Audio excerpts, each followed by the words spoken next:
មានចំនួន2គ្រួសារកូនគាត់គឺបានជួបនៅករណីគ្រោះថ្នាក់ចរាចរណ៍ម្នាក់គឺត្រូវបានស្លាប់បាត់បង់ជីវិតនិងម្នាក់គេថាបាក់ជើងគឺចំនួន4កណាត់ហើយប្រិមិត្តឥឡូវគឺកំពុងតែអង្គុយនៅលើរទេះរុញផ្ទាល់តែម្ដងគឺរហូតមកដល់ពេលនេះគឺរយៈពេលចូលចិត្តមួយខែកន្លះហើយប្រិមិត្តគឺមិនទាន់បានយុទ្ធធននៅឡើយនោះទេប្រិមិត្តពីដំបូងប្រហែលជាបាន3 4ថ្ងៃឲ្យពុកខាងជនបកនទៅជួបខ្ញុំនៅពេទ្យទៅជួយចង់បានសួរខ្ញុំចង់បានសំណងប៉ុន្មានខ្ញុំថាខ្ញុំសុំ4000មកព្រោះកូនខ្ញុំបាក់ច្រើនកណាត់ណាទៅគាត់ថាឲ្យខ្ញុំ1000ខ្ញុំថាពូអើយខ្ញុំសុំពូមិនមែនធ្វើអ្នកមានទេដល់ពេលយូរទៅគាត់ថាគាត់សុំឲ្យ1500ខ្ញុំថាលើពូខ្ញុំសុំពូ2000មកពូកូនខ្ញុំមិនដឹងថាបានដូចដើមឬក៏អត់ទេខ្ញុំនៅមើលថែបានធ្វើការអីទាំងអស់ទៅគាត់ថាអញ្ចឹងសុំទុកពេលគាត់3 4ថ្ងៃគេលើគាត់បាន2000ឲ្យតែបើអត់បានទេគាត់ឆាចោលគាត់និយាយអញ្ចឹងនៅក្នុងទូរស័ព្ទខ្ញុំមានទាំងអស់សម្លេងគាត់គាត់ថាគាត់ឆាចោលដល់ពេលហើយខ្ញុំទេទៅអត់លើកទេចុចបិទដល់ពេលអញ្ចឹងខ្ញុំភ័យខ្ញុំតាំងធ្វើមិនទេខ្ញុំក៏ស្ងាត់រហូតតាំងពីនឹងមករហូតមកដល់ស្ងាត់រហូតគេបបកូនខ្ញុំឲ្យគេរត់បាត់គេអត់មានសំណងគេអត់ទួខុសត្រូវទេគេទុកកូនខ្ញុំដោយសត្វធាតុខ្ញុំឈឺចាប់ណាស់ខ្ញុំជាម្ដាយខ្ញុំឈឺចាប់ខ្ញុំអោបរូបថតកូនខ្ញុំរហូតសុំសម្ដេចពុកសម្ដេចម៉ែជួយកូនផងគឺនៅក្នុងថ្ងៃកើតហេតុគឺកើតហេតុនៅក្នុងថ្ងៃណាដែរនៅថ្ងៃសៅរ៍ទី20ខែ6បាទនៅចំណុចណាដែរណាមីងនៅសកាត់កូរកាខណ្ឌបៃភ្នៅហ្នឹងមីងចាធម្មតាករណីគ្រោះថ្នាក់ចរាចរណ៍បាទដូចប្រហែលថ្ងៃមុនអញ្ចឹងបាទកម្លាំងសមត្ថកិច្ចត្រូវធ្វើការស្រាវជ្រាវដើម្បីតាមចាប់នៅជនបង្កហ្នឹងប្រិមិត្តបាទហើយនេះគេស្ងាត់ឈឹងហ្មងបាទគឺអត់បាទដល់ដាក់ផ្អើលឬក៏មិនប្រិមិត្តទូទាំងជនខ្ញុំនៅតែមិនយល់ហ្មងបាទប្រិមិត្តនេះបើតាមការបញ្ជាក់ពីជនរងគ្រោះឥឡូវនេះបាទខាងសមត្ថកិច្ចអត់មានតាក់ទងមកតឡាការក៏អត់តាក់ទងមកថាតឡាការថារឿងហ្នឹងងុយដល់តឡាការហើយតឡាការក៏អត់បានតាក់ទងមកទេឥឡូវស្ងាត់ឈឹងហ្មងបាទបើថាមិនផ្សាយទេគឺថាស្ងាត់ហើយក៏ដូចជាខាងថ្នាក់ដឹកនាំហើយសូមមេត្តាជួយមើលឲ្យជុំវិញពាក់ព័ន្ធនៅក្នុងករណីខាងលើនេះបងប្រុសដែលរងរបួសហើយបាក់ជើងបាទចំនួន3 ទៅ4កណាត់អត់នោះណាប្រហែលកណាត់ថ្ងៃហ្នឹងអូន4កណាត់តែហ្មងឥឡូវដើររួចទេបាទជាប់បាត់ទៅទឹកអីបានម៉ែខ្ញុំគាត់គ្រាទៅដំបូងខ្ញុំជី2ម៉ូតូខ្ញុំទៅទិញអីញ៉ាំហើយខ្ញុំជីទៅឆ្លងខ្នល់ហ្នឹងគាត់កាច់ឆ្លងទៅខ្ញុំស្លាប់បាត់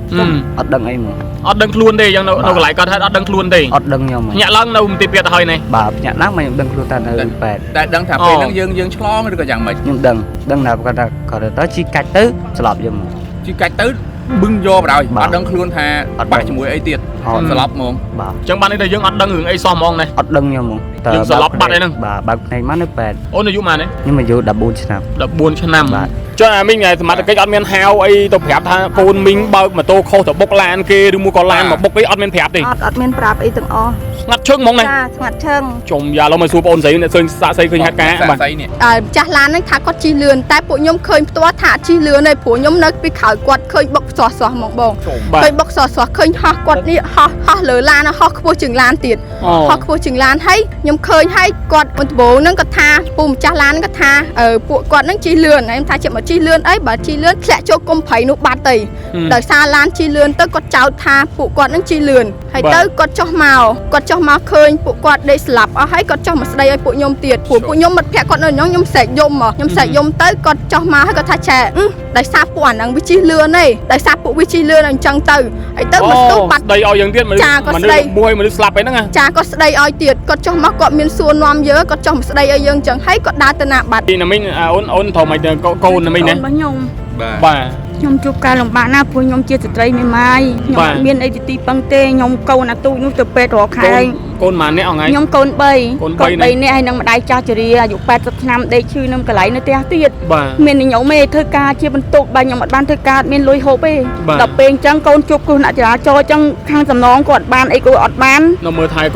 ែកូនអត់បានទៅធ្វើការដល់ពេលអញ្ចឹងទៅគេអត់ព្រមបោះស្រាយខ្ញុំខ្ចីលុយគេអស់ច្រើនណាមើលកូនបាទដល់ពេលអញ្ចឹងខ្ញុំសង្ឃឹមតែបានសំណងមកសងគេវិញដល់ពេលលេងស្ងាត់ជ្រាបអញ្ចឹងអត់មានសំណងខ្ញុំអត់មានលុយសងគេខ្ញុំភ័យស្ងាត់ឈឹងប្រយចាស្ងាត់ជ្រាបហើយថ្ងៃ3ថ្ងៃច័ន្ទថ្ងៃ3នេះពេទ្យណាត់ទៅទៀតខ្ញុំអត់មានលុយឡើងចុះទេប៉ូលីសចរាចរណ៍គាត់ថាសំណុំរឿងឡើងដល់តុលាការហើយខ្ញុំក៏បានទៅជួបចៅក្រមនៅតុលាការក៏គាត់ថាសំណុំរឿងដល់ហើយក៏គេអត់តន់ទេហើយទៅជនបកខ្ញុំចង់មើលជនកក៏អត់ដឹងថាម៉េចអីម៉េចអត់បានដឹងដំណឹងអីទាំងអស់ស្ងាត់ជ្រាបបងស្រីបានជួបទៅដល់តុលាការចាបានទៅជួបចៅក្រមបាទចាបងស្រីខាងនោះអត់បានទេមិញបានទៅជួបមួយតុលាការដែរទេចាទៅមួយមេភូមិតម្លាក់ហុកចុះតិចមិញប្រាប់ថាអត់បានទៅជួបទេចៅក្រមអត់ទេទៅជួប ដូចខាងថ្នាក់លើកន្លែងកាឡាមជីស្អីគេខ្ញុំអត់សូវដឹងដែរ បាទមានជួបមិនតឡាការទេ អត់ទេតឡាការបានក៏ហៅឯនៅទាំងអស់ អត់ទាន់ក៏ហៅទេស្ងាត់ចឹង ក្រមទេប៉ូលីសចរាចរណ៍ឲ្យលេខចៅក្រមឲ្យខ្ញុំទៅជួបពីពួកខ្ញុំនៅឥឡូវទៅមើលកូននៅពេទ្យខ្ញុំដឹងរឿងអីទាំងអស់បានតាក់ទងមួយប៉ូលីសចរាចរណ៍គាត់ថាឲ្យទៅជួបកតុបចៅក្រមទៅជាន់ទី3ហ្នឹងដល់ពេលទៅសួរគាត់ថាសំណុំរឿងហ្នឹងឃើញនៅក្នុងហើយតែអត់ដឹងថាថ្ងៃណាគេក៏ហៅខ្ញុំអត់ដឹងដែរចៅក្រមគាត់និយាយចឹងចាំមើលគេក៏ហៅតែមិនដឹងថាថ្ងៃណាអត់ដឹងទេ បាទបងបាទ ហើយគាត់ស្កាន់មកដល់ឥឡូវហ្នឹងទៅ ខ្ញុំសនំពើទៅដល់ឋានៈដឹកនាំគ្រប់ជាន់ឋានៈទាំងអស់សូមមេត្តាជួយរកយុត្តិធម៌ឲ្យកូនខ្ញុំផងសូមឲ្យជនបង្កនឹងចូលខ្លួនមកដោះស្រាយផងកុំរត់អញ្ចឹងទៀតខុសត្រូវអីយើងនិយាយគ្នាទៅចាំបាច់រត់ទេ បងស្រី ខ្ញុំក៏ដូចគ្នាសូមឲ្យជនបកឆាប់មានសំណងខ្ញុំឆាប់មកពីព្រោះខ្ញុំអត់មានលុយទេខ្ញុំខ្ចីលុយគេមកមើលកូនខ្ញុំច្បាស់គេច្រើនណាស់ តាំងពីថ្ងៃគាត់គ្រោះថ្នាក់មកដល់ឥឡូវអស់ប្រហែលពាន់ហើយមិញ ខ្ញុំអស់ប្រហែលចូលចង់10លានហើយខ្ញុំខ្ចីបងប្អូននៅស្រុក 10លានហើយដើម្បីមើលថែគាត់ហ្នឹង ចា ចង់ណាមីងសម្រាប់ណាមីងគឺខ្ចីលុយគេមកធ្វើបុណ្យធ្វើឲ្យកូនអស់បាយយូរប៉ុន្មានដែរ អងប្រហែល 4-5,000 ហើយលោកពូ 4-5,000 ធ្វើបុណ្យឲ្យកូនហ្នឹង បុណ្យចាតាំងពី3ថ្ងៃទៅដល់7ថ្ងៃរហូតខ្ញុំចំណែកខ្ញុំគ្មាន100ក្នុងខ្លួនទេចងការគេបានបងប្អូនចិត្តខាងគេជួយគ្រប់គ្នា បាទអូនប្រុសនេះក៏នៅគាត់ធ្វើការគេដែរ គាត់ធ្វើនៅការ៉ាសាំងបានគាត់នឹងធ្វើការនឹងនៅការ៉ាសាំងបានលុយមកយកមកឲ្យខ្ញុំទាំងអស់គាត់អត់ដែលទុកនៅក្នុងខ្លួនទេ បាទ ហើយឥឡូវនេះគាត់ទិញបងម៉ូតូគេមលោះទៀតលោកពូបងមលោះម៉ូតូគេនឹងអត់ទាន់បានមួយខែទេគាត់គ្រោះថ្នាក់ចរាចរណ៍ស្លាប់នេះហើយមិនមែនឈ្មោះគាត់ទៀតឈ្មោះបងចដូនមួយព្រោះគាត់អត់ទាន់គ្រប់អាយុគាត់ទៅ7-10ទេទៅបងឲ្យគេរហូតតែគាត់មានលុយទេ បងប្អូនចង់ប្រើផលិតផលកូរ៉េសុទ្ធ 100% មិនប៉ះពាល់ដល់សុខភាពគឺផលិតផលក្រុមហ៊ុន MACE មានទាំងអាហារបំប៉នសុខភាពគ្រប់ប្រភេទមានទាំងគ្រឿងសម្អាងប្រភេទលេគ្រប់មុខនិងមានប៊ីចេង MACE ជាប៊ីចេងសុខភាពមានសុវត្ថិភាពដល់អ្នកប្រើប្រាស់អាចដើររកទិញតាមតូបតាមផ្សារ25ខេត្តក្រុងឬអាចរកទិញតាមเพจតំណាងចែកចាយទាំងអស់បានព្រមទាំងតាម Telegram និងเพจរបស់ក្រុមហ៊ុនបាទប្រិយមិត្តទូទាំងជនយើងគឺថានៅក្នុងរាត្រីយប់នេះគឺថាមានចំនួន2គ្រួសារគឺបានរត់មកពឹងពាក់ខ្ញុំដើម្បីឲ្យធ្វើការជួយផ្សព្វផ្សាយដើម្បីទាមទាររកនៅយុត្តិធម៌ដល់កូនគាត់គឺបានជួបនៅករណីគ្រោះថ្នាក់ចរាចរណ៍ដែលម្ដាលឲ្យម្នាក់គឺត្រូវបានស្លាប់បាត់បង់ជីវិតនិងម្នាក់គឺថាបាក់ជើងគឺចំនួន4កណាត់ប្រិមិត្តឥឡូវគឺកំពុងតែអង្គុយនៅលើរទេះរុញនេះផ្ទាល់តែម្ដងបើតាមការបញ្ជាក់ពីគាត់បានបញ្ជាក់ថាគឺកូនរបស់គាត់គឺបានជួបនៅករណីគ្រោះថ្នាក់ចរាចរណ៍ជាមួយនឹងរថយន្តមួយគ្រឿងគឺរវាងម៉ូតូបាទស្ថិតនៅក្នុងសង្កាត់កោរកាខណ្ឌព្រែកភ្នៅប្រិមិត្តទូទាំងជនយើងគឺរហូតមកដល់ពេលនេះគឺរយៈពេលចូលចិត្តមួយខែកន្លះហើយប្រិមិត្តទូទាំងជនយើងគឺមិនតាន់បានយុត្តិធម៌នៅឡើយនោះទេប្រិមិត្តឥឡូវយើងមកជួបសម្ភារនឹងសាកសួរគាត់ទាំងអស់គ្នាប្រិមិត្តទូទាំងជនបាទជម្រាបសួរមីងនៅក្នុងយុគនេះផ្ទាល់គឺមីងមកជួបជាមួយនឹងក្មួយនេះគឺមីងជួបនៅរឿងអយុត្តិធម៌រឿងអ្វីដែរ គេបកកូនខ្ញុំហើយគេរត់បាត់គេអត់មានសំណងគេអត់ទួខុសត្រូវទេ បាទ គេទុកកូនខ្ញុំដោយសត្វធាតខ្ញុំឈឺចាប់ណាស់ខ្ញុំជាម្ដាយខ្ញុំឈឺចាប់ខ្ញុំអោបរូបថតកូនខ្ញុំរហូតសូមសម្ដេចពុកសម្ដេចម៉ែជួយកូនផង គឺនៅក្នុងថ្ងៃកើតហេតុនេះគឺកើតហេតុនៅក្នុងថ្ងៃណាដែរ នៅថ្ងៃសៅរ៍ទី20ខែ6 បាទនៅចំណុចណាដែរណាមីងនៅសង្កាត់កោរកាខណ្ឌបៃភ្នៅនោះមីងណាបាទណាមីងអាចបញ្ជាក់បានទេនៅពេលហ្នឹងគឺកូនណាមីងគាត់ជិះម៉ូតូមកពីណាដែរហើយគាត់ជិះម៉ូតូប្រហែលអ្នកដែរទើបមកជួបករណីគ្រោះថ្នាក់ចរាចរណ៍ កូនខ្ញុំជិះម៉ូតូ2នាក់គាត់ជិះទៅទិញអីហូបដល់ចឹងគាត់ឆ្លងខ្នល់ដល់ឆ្លងខ្នល់មកឡានវាបាត់មកបុកចំពាក់កដាលហ្មងបុកចំពាក់កដាលហើយឡាននឹងរត់បាត់ចុះមកទៅដល់ខាងនោះអស់ទាំងម៉ូតូទៅទៀតមកចង្អោមកថាមកពីឯងជិះលឿនមកពីឯងជិះលឿនចង្អោស្ដីឲ្យគ្នាទាំងគ្នាដេកស្លាប់នឹងកន្លែងគ្នាអត់បានដឹងអីផង អញ្ចឹងម្នាក់គឺស្លាប់នៅកន្លែង ស្លាប់នៅកន្លែងហើយគេស្ដីឲ្យទៀតអយុត្តិធម៌ណាសម្រាប់កូនខ្ញុំ បាទអូហើយម្នាក់ទៀតហ្នឹងប្រហែលថាអូននេះគឺបាក់ជើង4កណាត់ បាក់ជើង បាទណាមីងបាច់ភ័យទេមីងនិយាយមួយបាច់ញ័រទេណា ខ្ញុំមានកម្លាំងទេលោកពូហើយតាំងពីកូនខ្ញុំស្លាប់ទៅខ្ញុំមិនដែលហូបបាយទេខ្ញុំពិបាកចិត្តព្រោះខ្ញុំជាស្រីខ្ញុំមិនដឹងរកទីពឹងពីណាទេមានតែកូនដល់ពេលកូនគេបុកស្លាប់ទៅគេមិនដោះស្រាយគេមិនទទួលខុសត្រូវខ្ញុំឈឺចាប់ណាស់ បាទ ចឹងសូមសម្ដេចពុកសម្ដេចម៉ែជួយកូនផងជួយរកយុត្តិធម៌ឲ្យកូនផងសម្រាប់គ្រួសារកូនអ្នកក្រីក្រសូមជួយរកយុត្តិធម៌ខ្ញុំផងនិងតុលាការយុត្តិធម៌ជួយខ្ញុំផង បាទ បាទ នឹងវិញចាប់តាំងពីថ្ងៃដែលកើតហេតុភ្លាមមកតើនៅពេលដែលបញ្ចប់ន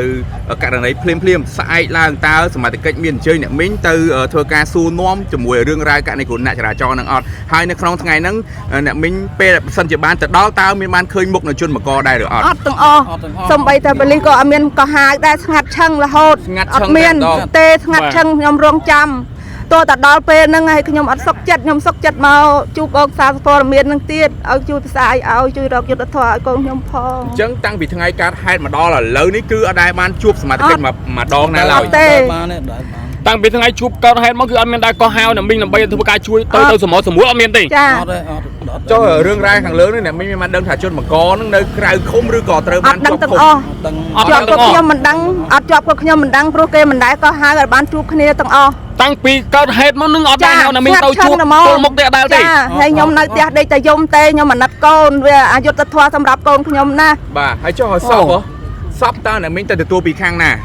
សពកូនខ្ញុំគាត់ដេកនៅកន្លែងនោះអញ្ចឹងខ្ញុំយកទៅទីពេទ្យសម្ដេចដេកជោនោះគាត់ស្លាប់នៅនោះខ្ញុំក៏យកមកផ្ទះវិញមក បាទនៅពេលដែលអ្នកមីងជាយកសពរថយន្តហើយនឹងម៉ូតូគឺនៅកន្លែងកាត់ហេតុបាទហើយចុះម៉ូតូអ្នកមីងមានបានទៅជួបទទួលយកម៉ូតូក្នុងការវាស់វែងឬក៏យ៉ាងណាដែរទេ កូនខ្ញុំគាត់នៅកន្លែងនោះកូនខ្ញុំគាត់នៅកន្លែងកាត់ហេតុនោះកូនផ្សារខ្ញុំព្រោះខ្ញុំយកកូនទៅពេទ្យបាត់ហើយខ្ញុំ ចុះម៉ូតូនៅថ្ងៃម៉ូតូគេនៅរំកល់ទុកនៅប៉ុស្តិ៍ប៉ូលីសឬមួយក៏យ៉ាងម៉េច ម៉ូតូក៏ខ្ញុំមិនដឹងគេយកដាក់តាំងណាដែរខ្ញុំអត់ដឹងទេ ឥឡូវម៉ូតូនោះយកទុកនៅស្នងការហ្នឹង ចាលឺ តាំងពីថ្ងៃកើតហេតុមកប៉ូលីសដែរហៅទៅជួបទេអូន អត់មានដែរ មកមុខតិចមក មិនគាត់អត់ដែរទេ អត់ដែរទេតែពេល អីរឿងស្លាប់មនុស្សប៉ុណ្ណាប៉ុណ្ណីហ្មងចឹង ស្ងាត់ឈឹង គាត់អត់មានដែរទេមកហើយតែពេលខ្ញុំមិនអស់ចិត្តយូរឆ្ងាយពេកខ្ញុំនាំម៉ែទៅចរាចរណ៍ផ្លូវគោកហ្នឹងប៉ិនប៉ូលីសគាត់ថាគាត់បញ្ជូនទៅតុលាការហើយគាត់អត់ដឹងរឿងអីទៀតទេផុតដៃគាត់ហើយតែនិយាយតែប៉ុណ្ណឹង ឲ្យកុំថយក្រោយខ្ញុំឆ្ងាយមែនតើ បាទ គាត់និយាយគាត់និយាយតែប៉ុណ្ណឹងហើយគាត់ថាបញ្ជូនដល់តុលាការហើយផុតដៃគាត់គាត់លែងដឹង ខាងណាដែលនិយាយថាបញ្ជូនទៅដល់តុលាការ ខាងប៉ូលីស ប៉ូលីសចរាចរណ៍ ប៉ូលីសខាងណា ចរាចរណ៍ផ្លូវគោក ខាងផ្លូវគោក នៅក្រុងឬនៅខណ្ឌ ឬក៏ខណ្ឌ ក្រុង ក្រុងកន្លែង នៅក្រុងណា បូជាហើយថ្ងៃហ្នឹងតែពេលស្អែកឡើងគាត់ទេមកនិយាយតែគ្នាអត់បានដល់ពេលហើយក៏ថាចាំមើលរកពេលវេលាជួបគ្នាផ្ទាល់មុខ បាទ ផ្ទាល់គ្នាហ្នឹងខាងគេហ្នឹង ថតឲ្យមើលមិញហ្នឹង ខាងគេហ្នឹងអ្នកនិយាយអញ្ចឹងហើយដល់ពេលហើយ ជនបង្កច្បាស់ចឹងមកខាង ខាងជនបង្កគេថាចាំនិយាយគ្នាផ្ទាល់មាត់ដល់ពេលហើយក៏បាត់តាំងថ្ងៃហ្នឹងបាត់ឈឹងរហូត ម្លងបាន2ថ្ងៃប្រពន្ធគេមកឲ្យកូនគេមកមួយទៀតដល់អញ្ចឹងគេថាមកសម្រុះសម្រួលខ្ញុំថានិយាយមិនទាន់បានទេខ្ញុំឲ្យលេខទៅប្អូនខ្ញុំឲ្យគេសម្រុះសម្រួលគ្នាអញ្ចឹងវាក៏ឲ្យលេខមកខ្ញុំក៏ឲ្យលេខទៅគេវិញហើយដល់ពេលតេមកវាបិទទូរស័ព្ទរហូត បាទ បិទទូរស័ព្ទរហូតដល់ថ្ងៃហ្នឹងតែអត់ចូល តែតន់បានទេ ចា បាទហើយចំណែកសមត្ថកិច្ចគឺអត់មានដែរបានតាក់ទងមកដើម្បីហៅទៅសមរសម្រួលដោះស្រាយគ្នាតាមប្រព័ន្ធផ្លូវច្បាប់អត់មានទេ ចា ឥឡូវបញ្ជាក់ថារឿងហ្នឹងបញ្ជូនទៅដល់តុលាការហើយ ចា ទទួលដំណឹង បាទ ទទួលដំណឹងខាងណាដែលថាបញ្ជូនជនបង្ក ខាងប៉ូលីសចរាចរណ៍ហ្នឹងគេថាគេបញ្ជូនឡើងទៅលើហើយគេអត់ទុកទេ ហើយចុះតុលាការមានបែរបានតាក់ទងហៅអ្នកមីង អត់ ដើម្បី ទាំង ទៅជួប អត់មានហៅទេខ្ញុំនៅរងចាំរហូតដល់ដល់ហ្នឹងប្រាំង ស្ងាត់ឈឹងហ្មងនេះ ចាចឹងមិនស្ងាត់ពេកខ្ញុំសុកចិត្ត អ្វីដែលមីងផ្ដល់ព័ត៌មានមកគឺជា ការប៉ិតខ្ញុំនិយាយមានជប់ស្មានហ្នឹងបើខ្ញុំនិយាយមិនប៉ិតសូមឲ្យទៅវិញឲ្យផ្ទះបាញ់កដាលផ្លូវខ្ញុំចោះខ្ញុំកូនខ្ញុំស្លាប់ទៅលុយក៏គ្មានធ្វើបន់ដែរបានបងប្អូនអ្នកចិត្តខាងគេជួយឲ្យទៅរត់កូនខ្ញុំរត់ទៅចងការគេបាន$1000យកមកធ្វើបន់ឲ្យប្អូន អូ ហើយប្អូនថ្លៃខ្ញុំនោះទិញចាត់ដីដាក់ឲ្យប្អូនមួយទៀតចំណែកខ្ញុំខ្លួនខ្ញុំហ្មងជាម្ដាយខ្ញុំអត់មានលុយក្នុងខ្លួន100ក៏គ្មានដែរ បាទហងៃមីងដែលប្រកបមុខរបរអីដែរ ខ្ញុំនៅផ្ទះមើលតែចៅទេ ទៅតែមើលតែចៅទេ បានកូនគេឲ្យទៅគាត់ ចុះអូនប្រុសនេះក៏នៅគាត់ធ្វើការគេដែរ គាត់ធ្វើនៅការ៉ាសាំងបានគាត់នឹងធ្វើការនឹងនៅការ៉ាសាំងបានលុយមកយកមកឲ្យខ្ញុំទាំងអស់គាត់អត់ដែរទុកនៅក្នុងខ្លួនទេ បាទ ហើយឥឡូវនេះគាត់ទិញបងម៉ូតូគេមលួសទៀតលោកពូ បាទ បងមលួសម៉ូតូគេនឹងអត់ទាន់បានមួយខែទេគាត់គ្រោះថ្នាក់ចរាចរណ៍ស្លាប់នេះហើយមិនមែនឈ្មោះគាត់ទៀតឈ្មោះបងចដូនមួយព្រោះគាត់អត់ទាន់គ្រប់អាយុគាត់ទៅ7 10ទេ បាទហើយប្រិមិត្ត ត្រូវបងឲ្យគេរហូតហើយគាត់មានលុយទេ ធម្មតាករណីគ្រោះថ្នាក់ចរាចរណ៍បាទដូចប្រហែលថ្ងៃមុនអញ្ចឹងបាទអាហ្នឹងគឺត្រូវកម្លាំងសមត្ថកិច្ចត្រូវធ្វើការស្រាវជ្រាវដើម្បីតាមចាប់នៅជនបង្កហ្នឹងប្រិមិត្តបាទហើយនេះវាស្ងាត់ឈឹងហ្មងបាទគឺអត់បាទដល់ដាក់ផ្អើលឬក៏មិនប្រិមិត្តទូទាំងជនខ្ញុំនៅតែមិនយល់ហ្មងបាទប្រិមិត្តនេះបើតាមការបញ្ជាក់ពីជនរងគ្រោះឥឡូវនេះបាទខាងសមត្ថកិច្ចអត់មានតាក់ទងមក បាទ តឡាការក៏អត់តាក់ទងមកថាតឡាការថារឿងហ្នឹងងុយដល់តឡាការហើយ បាទ ហើយតឡាការក៏អត់បានតាក់ទងមកទេឥឡូវស្ងាត់ឈឹងហ្មងបាទបើថាមិនផ្សាយទេគឺថាស្ងាត់ប្រិមិត្តអញ្ចឹងសូមឲ្យបងប្អូនយើងធ្វើការចូលរួមនៅក្នុងការហើយ share ចែកចម្លែកទាំងអស់គ្នាដើម្បីឲ្យព័ត៌មាននេះបានដឹងឮទៅកាន់អ្នកច្បាប់ បាទហើយក៏ដូចជាខាងថ្នាក់ដឹកនាំហើយសូមមេត្តាឲ្យជួយមើលឲ្យជុំវិញពាក់ព័ន្ធនៅក្នុងករណីខាងលើនេះបាទហើយនេះបងប្រុសដែលរងរបួសហើយបាក់ជើងបាទចំនួន 3 ទៅ 4 កណាត់អត់នោះណា ប្រហែលកណាត់ថ្ងៃហ្នឹងអូន 4 4កណាត់តែហ្មង បាទ ឥឡូវ ដើររួចទេ បាទ ចប់បាត់ ទៅទឹកអីបានម៉ែខ្ញុំគាត់គ្រាទៅ បាទឥឡូវមើលបងឯងជួយបញ្ជាក់ប្រាប់បងទីមើលក្នុងថ្ងៃកើតហេតុហ្នឹងខ្លួនឯងចេញមកពីណាហើយមកដល់ទីតាំងកន្លែងកើតហេតុហើយបានជារថយន្តបុកនៅពេលហ្នឹង ដំបូងខ្ញុំជិះពីម៉ូតូខ្ញុំទៅទិញអីញ៉ាំហើយខ្ញុំជិះទៅឆ្លងខ្នល់ហ្នឹងគាត់ថាកាច់ឆ្លងទៅខ្ញុំស្លាប់បាត់អត់ដឹងអីហ្មង អត់ដឹងខ្លួនទេយ៉ាងនៅកន្លែងកើតហេតុអត់ដឹងខ្លួនទេ អត់ដឹងខ្ញុំហ្មង ញាក់ឡើងនៅមន្ទីរពេទ្យទៅហើយនេះ បាទភ្នាក់ឡើងមកខ្ញុំដឹងខ្លួនតែនៅពេទ្យ តែដឹងថាពេលហ្នឹងយើងឆ្លងឬក៏យ៉ាងម៉េច ខ្ញុំដឹងថាគាត់ថាទៅជីកាច់ទៅស្លាប់យើងហ្មង ជីកាច់ទៅបឹងយកបណ្ដោយអត់ដឹងខ្លួនថាបាក់ជាមួយអីទៀតស្លាប់ហ្មង បាទ អញ្ចឹងបាននេះតែយើងអត់ដឹងរឿងអីសោះហ្មងណា អត់ដឹងខ្ញុំហ្មង យើងស្លាប់បាត់អីហ្នឹង បាទបើកភ្នែកមកនៅពេទ្យ បាទអូនអាយុប៉ុន្មានទេ ខ្ញុំអាយុ14ឆ្នាំ 14ឆ្នាំ បាទ អូខេ ព្រោះថាយើងក្នុងហេតុការណ៍ខាងលើយើងអត់ដឹងថាខាងណាខុសខាងណាត្រូវទេអត់ដឹងទេ បាទ ព្រោះយើងអត់ដឹងថាគាត់បត់មកក្នុងផ្លូវខុសឬក៏បច្ច្រាស់ផ្លូវឡានបើកត្រូវផ្លូវឬក៏យ៉ាងណាទេ ចុះអាមីងសមត្ថកិច្ចអត់មានហៅអីទៅប្រាប់ថាកូនមីងបើកម៉ូតូខុសទៅបុកឡានគេឬមួយក៏ឡានមកបុកអីអត់មានប្រាប់ទេ អត់មានប្រាប់អីទាំងអស់ ស្ងាត់ឈឹងហ្មងណា ចាស្ងាត់ឈឹង ជុំយ៉ាឡូវមកសួរបងអូនស្រីអ្នកសើញសាក់ស្អីឃើញហេតុការណ៍បាទ ស្អីនេះ មើលអូនឯង ស្អីក៏ឃើញគាត់នៅនឹងដែរ ជួយនិយាយឲ្យច្បាស់អូនឲ្យពិតណាបាទឥឡូវគឺមុននៅក្នុងថ្ងៃកើតហេតុហ្នឹងគឺបងអូនឃើញការបើកបររបស់ម៉ូតូនិងឡានបើកបរយ៉ាងម៉េច មុនដំបូងខ្ញុំជិះទៅទិញអីមកពីម៉ូតូមិត្តភ័ក្ដិខ្ញុំហើយមិត្តភ័ក្ដិខ្ញុំហ្នឹងគាត់ជិះទៅមុនខ្ញុំហើយខ្ញុំជិះមកក្រោយហើយមិត្តភ័ក្ដិខ្ញុំពេលផ្លូវបត់ហ្នឹងបើគាត់បត់លឿនត្រូវគាត់ធ្លាក់ជាប់ព្រៃនោះបាត់ទៅគេថាគាត់ហ្នឹងម្ចាស់ឡានហ្នឹងថាគាត់ជិះលឿនតែពួកខ្ញុំឃើញផ្ទាល់ថាជិះលឿនហើយព្រោះខ្ញុំនៅពីក្រោយគាត់ឃើញបុកស្រស់ហ្មងបងឃើញបុកស្រស់ឃើញហោះគាត់នេះហោះលើឡានហោះខ្ពស់ជាងឡានទៀតហោះខ្ពស់ជាងឡានហើយខ្ញុំឃើញហើយគាត់មុនដំបូងហ្នឹងគាត់ថាពូម្ចាស់ឡានហ្នឹងគាត់ថាពួកគាត់ហ្នឹងជិះលឿនហើយខ្ញុំថាចិត្តមកជិះលឿនអីបើជិះលឿនធ្លាក់ចូលគុំព្រៃនោះបាត់ទៅដោយសារឡានជិះលឿនទៅគាត់ចោទថាពួកគាត់ហ្នឹងជិះលឿនហើយទៅគាត់ចុះមកឃើញពួកគាត់ដេកស្លាប់អស់ហើយគាត់ចុះមកស្ដីឲ្យពួកខ្ញុំទៀតពួកខ្ញុំមិត្តភក្តិគាត់នៅខ្ញុំស្រែកយំទៅគាត់ចុះមកហើយគាត់ថាឆែដោយសារពួកអាហ្នឹងវាជិះលឿនឯងដោយសារពួកវាជិះលឿនអញ្ចឹងទៅហើយទៅមកស្ទុះបាត់ ស្ដីឲ្យយ៉ាងទៀតមនុស្សបួយមនុស្សស្លាប់អីហ្នឹង ចាគាត់ស្ដីឲ្យទៀតគាត់ចុះមកគាត់មានសួរនាំយើងគាត់ចុះមកស្ដីឲ្យយើងអញ្ចឹងហើយគាត់ដើរទៅណាបាត់មើលអត់សូវឃើញមុខគាត់ដែរតែដឹងតែគាត់ពេលហ្នឹងគាត់ចុះមកពីលើឡាន បាទហើយណាមីងអូនត្រូវមកកូនណាមីងណា របស់ខ្ញុំ បាទហើយក្រោយពីជួបហេតុការណ៍ករណីអញ្ចឹងមកគឺហើយសម្រាប់ណាមីងគឺជួបការលំបាកផលលំបាកយ៉ាងម៉េចដែរ ខ្ញុំជួបការលំបាកណាស់ព្រោះខ្ញុំជាស្ត្រីមេម៉ាយខ្ញុំអត់មានអីទីពឹងទេខ្ញុំកូនអាទូចនោះទៅពេទ្យរាល់ខែ កូនម៉ានអ្នកអង្ហែ ខ្ញុំកូន3នាក់ហើយនឹងម្ដាយចាស់ជរាអាយុ80ឆ្នាំដេកឈឺនៅកន្លែងនៅផ្ទះទៀត បាទ មានខ្ញុំឯងធ្វើការជាបន្ទុកបាទខ្ញុំអត់បានធ្វើការមានលុយហូបទេដល់ពេលអញ្ចឹងកូនជួបគ្រោះថ្នាក់ចរាចរណ៍អញ្ចឹងខាងសំណងគាត់បានអីគាត់អត់បាន នៅមើលថែកូន នៅមើលថែកូនអត់បានទៅធ្វើការដល់ពេលអញ្ចឹងទៅគេអត់ព្រមមកស្រីឯងខ្ញុំខ្ចីលុយគេអស់ច្រើនណាស់មើលកូន បាទ ដល់ពេលអញ្ចឹងខ្ញុំសង្ឃឹមតែបានសំណងមកសងគេវិញដល់ពេលលេងស្ងាត់ជ្រាបអញ្ចឹងអត់មានសំណងខ្ញុំអត់មានលុយសងគេខ្ញុំភ័យ ស្ងាត់ឈឹងប្រយ ចាស្ងាត់ជ្រាបហើយថ្ងៃ3ថ្ងៃច័ន្ទថ្ងៃ3នេះពេទ្យណាត់ទៅទៀតខ្ញុំអត់មានលុយឡើងចោះទេ អត់មានឃើញខាងណាតាក់តងមក អត់ទាំងអស់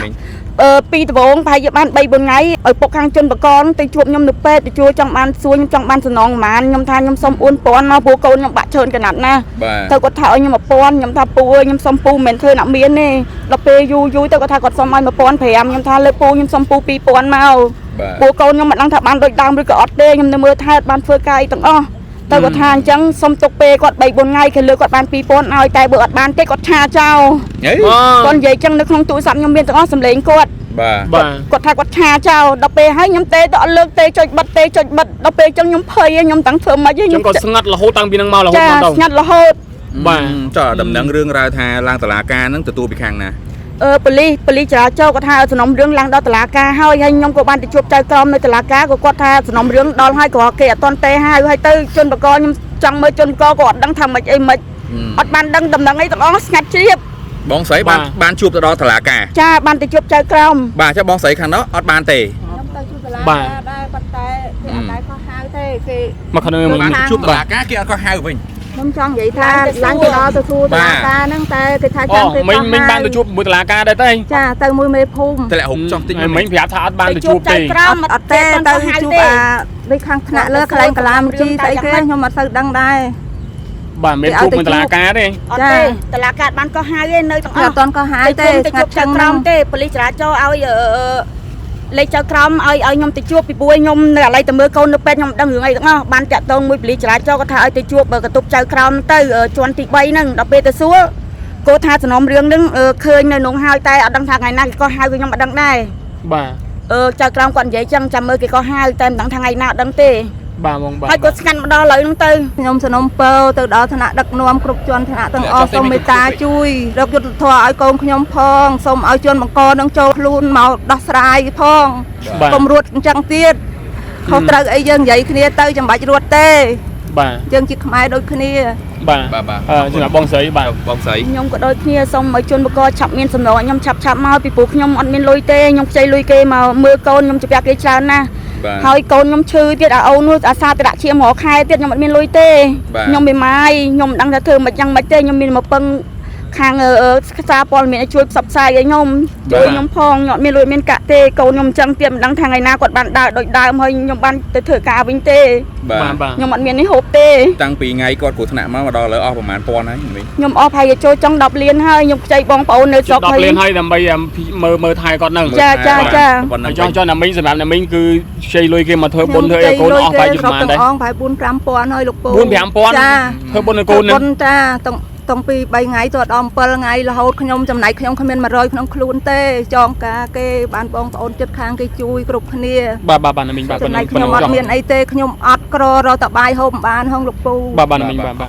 ថ្នាំដុសធ្មេញយិនសិនម៉ៃអ៊ីជួយសុខភាពមាត់ធ្មេញបំបត្តិក្លិនមាត់មិនល្អបំបត្តិស្រាវស្រាញនិងឈាមតាមអញ្ចាញធ្មេញធ្វើឲ្យធ្មេញសនិងស្រស់ស្រាយក្នុងក្រោមមាត់ពេញមួយថ្ងៃ Collagen ម៉ៃអ៊ីជួយរក្សាវ័យឲ្យនៅតែក្មេងជួយបំបត្តិស្លាកស្នាមអុចខ្មៅជួយអត់បន្តឹងភាពជ្រីវជ្រួញនៅលើស្បែកជួយឲ្យស្បែកសស្អាតភ្លឺថ្លានិងធានាសុវត្ថិភាពសម្រាប់អ្នកប្រើប្រាស់ចង់ស្រកគីឡូដោយមិនប៉ះពាល់ដល់សុខភាពសូមបដូរមកញ៉ាំ Alpha Fiber សម្រករបស់ Mac EE ទំនុកចិត្តស្រកគីឡូយ៉ាងពិតប្រាកដសេរុំភ្លោះ Mac EE ទិញមួយបានដល់តែ2ក្នុងដបតែមួយជួយឲ្យស្បែកមុខមានសំណើមរលោងបង្ការកើតមុននៅលើផ្ទៃមុខនិងជួយលុបបំបាត់ស្លាកស្នាមសម្លេងភ្លោះយិនសិន Mac EE មានតួនាទីពិសេសក្នុងការកម្ចាត់មុនសាច់មុនតូចធំនៅលើផ្ទៃមុខជួយបន្សាបជាតិពុលធ្វើឲ្យផ្ទៃមុខត្រជាក់ហាប់តឹងណែនហ្វូមទឹកដោះគោជូ Mac EE ជួយលាងជម្រះមុខបានល្អលើសពីហ្វូមធម្មតាដល់តែ3ដងលាងបានគ្រប់អ្នកមានបញ្ហាស្បែកមុខគ្រប់ប្រភេទលោកអ្នកអាចទំនាក់ទំនងយកទៅលក់បន្តតាម Page និង Telegram របស់ក្រុមហ៊ុនផ្ទាល់